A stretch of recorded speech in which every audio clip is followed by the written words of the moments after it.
Okay, so in this system, we have several gears connected to each other, and we know the absolute angular velocity of the ring gear and of the arm, and we want to find first what is the sun gear absolute angular velocity omega 2, then we want to find what is omega 3.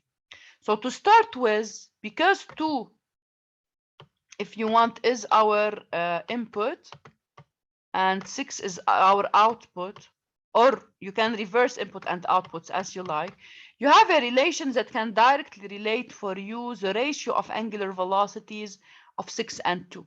Okay, but here you should pay attention that you should use the ratio of relative angular velocities with respect to the arm, because the condition is that to use this relation is that all gears are rotating about fixed axis, and this is true in the frame of the arm, not in the frame of the fixed frame. Okay, because all your planet gears will do a general plane motion in the absolute frame, while relative to the arm they will do pure rotation.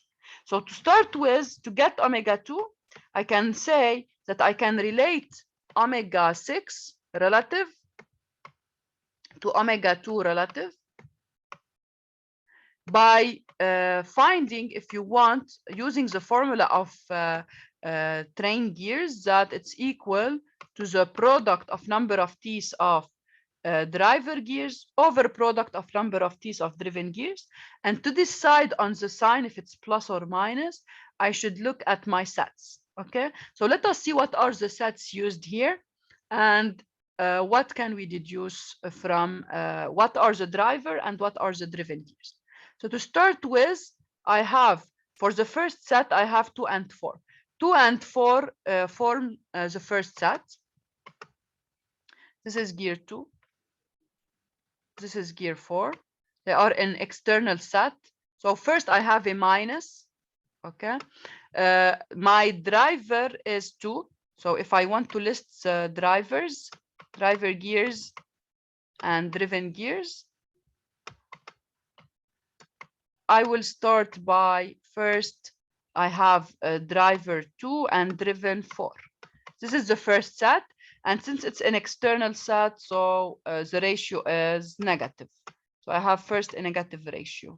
Okay, now if I look at the second set is the following. You have that 3 and 4 are connected to the same shaft. So 3 and 4 will have the same angular velocity. Okay, and in this the second set will be constituted of gears 3 and 5, and 3 and 5 are also meshed in an external set.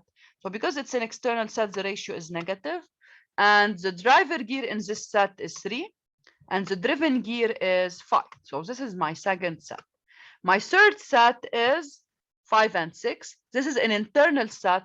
This means that the ratio of angular velocity is positive, and I have the driver is 5 and the driven is 6. So I can deduce, because I have 2 external sets and 1 internal set, in total the product is a plus. So I can deduce that omega 6 relative over omega 2 relative is positive. So they have the same sign, equals to the product of the number of teeth of the driver gears. So it's N2 times N3 times N5 over the product of the driven gears. So it's over N4 times N5 times N6. Okay, now N5 will cancel out. So I have N2 times N3. All of these are given. N2 is 30, N3 is 25, N4 is 45, and N6 is 160. So I can calculate this ratio. Now, once I calculate this ratio, I replace omega 6 relative by what? By definition, the relative angular velocity is the absolute one, which is omega 6 minus omega arm over omega 2 minus omega arm. And since omega 6 is given here, I know the value of omega 6. Okay, I can replace omega 6 by its value, which is 40. So it's plus 40. I replace omega arm by minus 50. So in total, I will have plus 40 plus 50 equals to 90. 90 over omega 2 minus 50, it's plus 50. So this ratio is equal to the calculated number here. The only unknown is omega 2 absolute, which is the absolute angular velocity of the sun gear. I can calculate it. So this was the first question, to find what is the value of omega 2. Now, once I find omega 2, I can move to calculate omega 3. If I look at my figure, 3 and 4 are on the same shaft. So they have same angular velocity. So I can say that omega 3 is equal to omega 4. And 4 is in mesh with 2. So to get the angular velocity of 3, I calculate the angular velocity of 4, which is an external mesh with 2. This is why I can just use the local gear ratio between 2 and 4, but of course using relative angular velocities. So I can say that omega 4 relative over omega 2 relative is equal to, so because it's an external set, so it's a negative sign, and it's inversely proportional to the ratio of number of t's. So it's minus n2 over n4.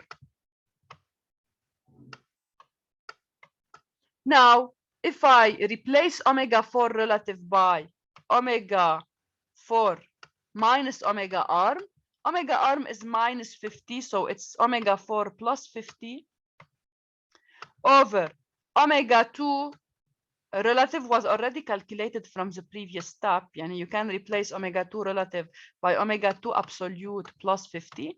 And since it's calculated from the previous step, you can directly replace omega 2 by its value, equals to minus n2, which is 30, over n4, which is 45.